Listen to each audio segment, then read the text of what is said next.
Nick, when you parse through the numbers, this really seems like it was about those higher prices. But how much pricing powers does a McDonald's have left?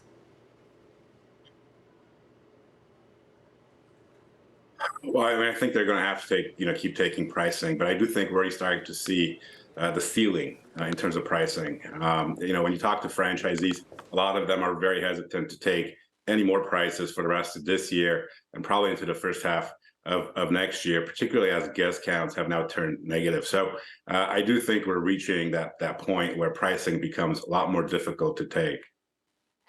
We also take a look and you see that U.S. customer traffic dipped for the first time this year, slowest sales growth of the year. But how does McDonald's stack up against some of their peers when you think about the overall macroeconomic environment right now?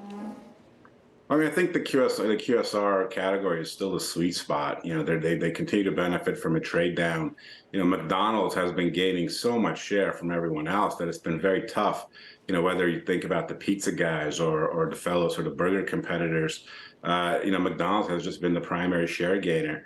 So it'll be interesting to see as guest counts have now turned negative, whether some of those peers can actually retake some of this share. They're being a lot more promotional than McDonald's has been.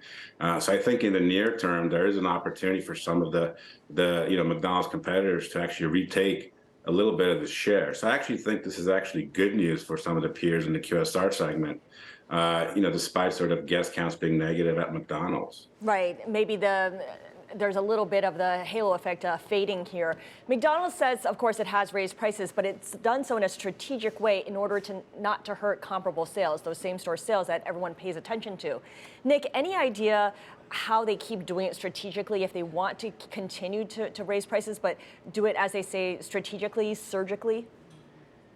Well, I think no one has a better view of their customer than McDonald's through their loyalty program. A lot of the value has been concentrated within loyalty, and so they don't have to do national, biggie bag types of deals. And so I think there's a way to increase some of the pricing on the loyalty, be a little bit less promotional on the loyalty app.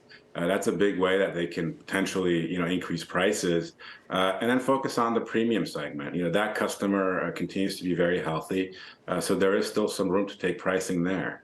Wait, who is the premium customer, and what does the premium customer buy?